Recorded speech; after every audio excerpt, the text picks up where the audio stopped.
જય શ્રી કૃષ્ણ વૈષ્ણવો. ભક્ત વત્સલ શ્રીનાથજીની લીલાઓ અદ્ભુત અને આકપટી છે. પોતાના ભક્તોને આનંદનું દાન કરવા આપ અનેક પ્રકારની લીલાઓ કરે છે. આપની એક લીલામાં અનેક કાર્યો અને અનેક ભક્તોના મનોરથો પૂર્ણ થતા હોય છે. તો આજના સત્સંગમાં આપણે શ્રાવણ સુદ તેરસ એટલે કે કંટોલા તેરસના દિવસે શ્રીનાથજીએ એક અદ્ભુત લીલા કરી. આ લીલા દ્વારા આપે એક ભક્તનો મનોરથ પૂર્ણ કર્યો અને સાથે સાથે નિત્ય લીલાના શ્રાપથી એક જીવનો ઉદ્ધાર કર્યો. તો કંટોલા તેરસની લીલા શું છે તે વગેરે બાબતની ચર્ચા કરીશું. ખૂબ જ અદ્ભુત પ્રસંગ છે. તો વિડીયોના અંત સુધી ચેનલ સાથે જોડાયેલા રહીને સંપૂર્ણ વિડીયો શ્રવણ કરશો. હવે સૌ પ્રથમ નિકુંજ નાયક ભક્ત મનોરથ પૂરણ કરતા શ્રી ગોવર્ધન ધરણ પ્રભુના શ્રી ચરણોમાં સાષ્ટાંગ દંડવત નમસ્કાર કરીને આજના સત્સંગની શરૂઆત કરીએ.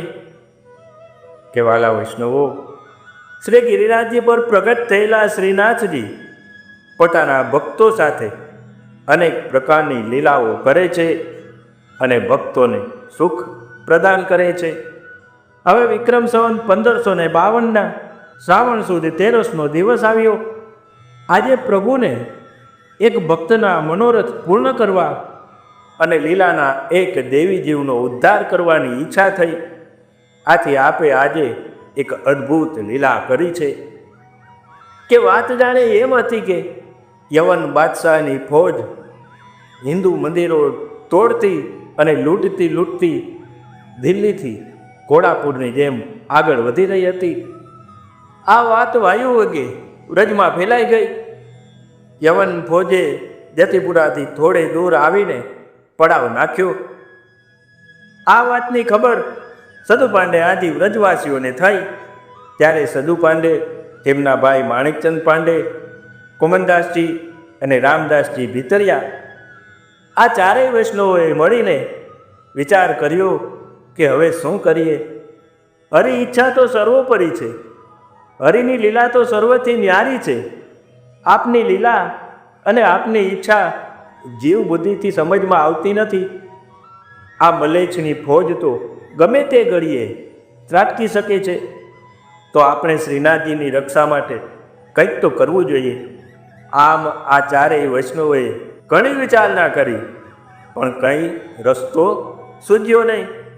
આ ચારેય શ્રીનાથજીના કૃપાપાત્ર વૈષ્ણવો હતા અને શ્રીનાથજી તેમની સાથે વાતો કરતા હતા.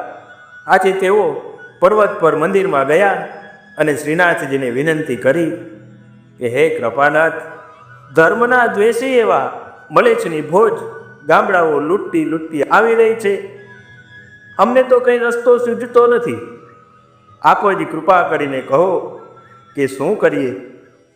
ત્યારે શ્રીનાથજીએ આજ્ઞા કરી કે हमको तोड़ के गने में बदराई के ले चलो, हमारो मन वहाँ पधारो को है. ત્યારે સદુ પાંડેએ વિનંતી કરી કે હે પ્રભુ, આ સમયે આપ કેવી અસવારી પસંદ કરશો. ત્યારે શ્રીનાથજીએ આજ્ઞા કરી કે પાંડેજી, તમારા વાડામાં જે પાડો છે તે લઈ આવો. અમે તે પાડા ઉપર સવાર થઈને તોડના ગનામાં પધારીશું. ત્યારે સદુ પાંડે અને માણિકચંદ પાંડે તે પાડાને લઈને આવ્યા અને રામદાસ ભીતરિયાજીએ પ્રભુને ભોગ ધરવા માટે તત્કાલ સિદ્ધ થઈ જાય તેવો 2 શેર ચૂલનો વાનભોગ એટલે કે શીરો સિદ્ધ કર્યો અને સાથે પધરાવ્યો. પાડા ઉપર એક આસન બિછાવીને આ ચારેય વૈષ્ણવોએ શ્રીનાથજીને પાડા પર પધરાવ્યા અને સવારી તોડના ઘના તરફ રવાના થઈ. એક બાજુથી કુમનદાસજીએ શ્રીનાથજીને પકડી રાખ્યા છે અને બીજી બાજુથી રામદાસજીએ પકડી રાખ્યા છે. સદુ પાંડે અને માણિકચંદ પાંડે પાડાને દોરીને આગળ રસ્તો કરતા જાય છે. હવે રસ્તે આવતા જતા લોકોને આ ચારેય વૈષ્ણવો અને પાડો તો દેખાય છે, પરંતુ પાડા ઉપર બિરાજેલા શ્રીનાથજીના દર્શન થતા નથી। ત્યારે કોઈએ પૂછ્યું कि अरे भैया यहाँ भैंसा को 4 दिन मिली के कहाँ ले जात हो? त्यारे सदु पांडे जवाब वाड़ियो के यवन को उपद्रव भयो है, पता है ना, वाको जो पसंद आयो वो लूटी लेते। कौन जाने वाको ये तगड़ो भैंसा पसंद आ जाए और मोसो छीन कर ले जाए। वाई सो हम या को छिपाए हुए को स्थल ढूंढ रहे हैं, आप लोग अपनो अपनो सामान संभालो जाओ। आम जवाब आपता आपता અને જિજ્ઞાસુઓને પાછા વાળતા વાળતા 4 જણા પાડાને લઈને ગોપાલપુરથી ડીગ તરફના રસ્તે વળ્યા। થોડી વારમાં તો એક અતિશય સઘન વૃક્ષોથી આચ્છાદિત એવા રમણીય વનમાં પ્રવેશ્યા। એ વન એટલે કે ટોડનો ઘનો। ત્યાં જાડી ઝાખરા કાંટા અને ગોખરું પુષ્કળ પ્રમાણમાં થાય। થોડે દિવસે કોઈની હિંમત નહીં કે આ ઘનામાં પ્રવેશે। હવે યવનની ફોજથી બચવા માટેનો આ કેવો ઉપાય? આ વનમાં એક સુંદર સરોવર હિલોડાલે। સરોવરને કિનારે એક ચોકમાં એક ઘટાદાર વૃક્ષ અને એની નીચે ચબૂતરો। અહીં સુધી પહોંચતા તો 4 વૈષ્ણવોના કપડાં ફાટી ગયા, પગમાં અને શરીર પર ઠેક ઠેકાણે ઉજેડા પડી ગયા। છતાંય 4ના ચહેરા પર ગજબનો સંતોષ ઝળકે। અહીં પહોંચી આવ્યા એટલામાં તો જાળીમાં કંઈક ખખડાટ થયો। ત્યારે પાંડેજીએ કહ્યું કે રામદાસજી આપ ભૈંસા કે પાસ રહો, હમ દેખ લેંગે। કુમનદાસજી તો બેફિકર હતા। તેઓ તો જાણતા જ હતા કે કોઈક બ્રજ ભક્તના મનોરથો પૂરા કરવા માટેનો પ્રભુનો આજનો ખેલ છે। હવે ત્યાં તો પાછળની એક ગુફામાંથી ચતુરા નાગા બહાર નીકળ્યા અને પાડાની સામે આવીને સાષ્ટાંગ દંડવત પ્રણામ કર્યા। પ્રણામ કરીને ઊભા થયા અને નિકુંજ નાયક શ્રીનાથજીના નામનો જયઘોષ કર્યો।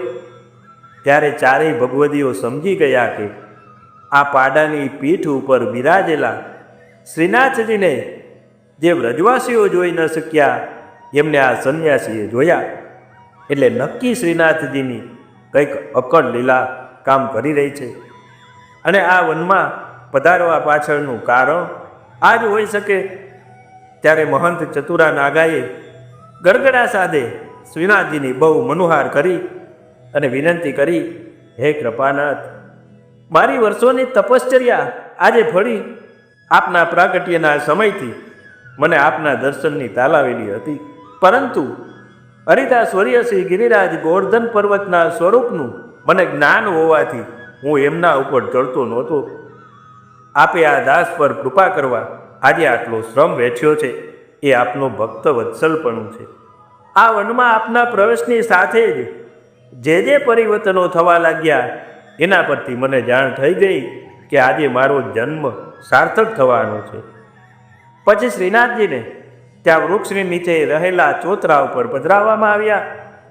ત્યારે ચતુરા નાગા વનમાંથી તાજા કંટોલા વીણી લાવ્યા અને તેનું શાક સિદ્ધ કર્યું। ત્યારે શ્રીનાથજીએ રામદાસજીને આજ્ઞા કરી કે તમે જે માનભોગની સામગ્રી લાવ્યા છો તે બધો શીરો આ કંટોલાના શાકની સાથે ભોગ ધરો।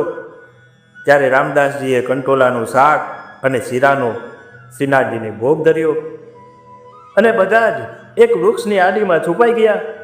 એટલામાં તો પાયલનો રૂમઝૂમ ઝંકાર કરતા શ્રી સ્વામિનીજી મનોરથની સામગ્રીનો થાળ સજાવીને ત્યાં પધાર્યા અને યુગલ સ્વરૂપ હાસ્ય વિનોદ કરતા આરોગવા લાગ્યા।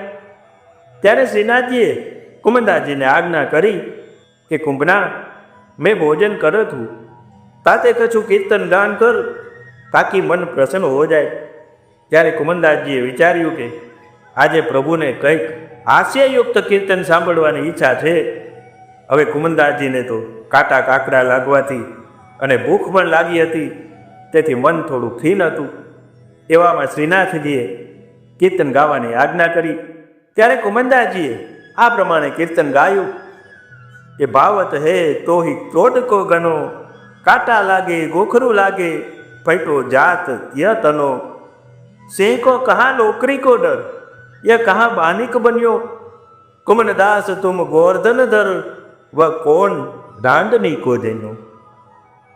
આ સાંભળીને શ્રીનાથજી અને સ્વામિનીજી બહુ જ પ્રસન્ન થયા પછી સ્વામિનીજીએ શ્રીનાથજીને પૂછ્યું કે પ્રભુ, આપ આ સમયે આ સઘન કેવી રીતે પધાર્યા? ત્યારે શ્રી ઠાકોરજીએ કહ્યું કે સામે ઊભેલા સદુપાંડીના પાડા ઉપર સવાર થઈને અમે આવ્યા છીએ.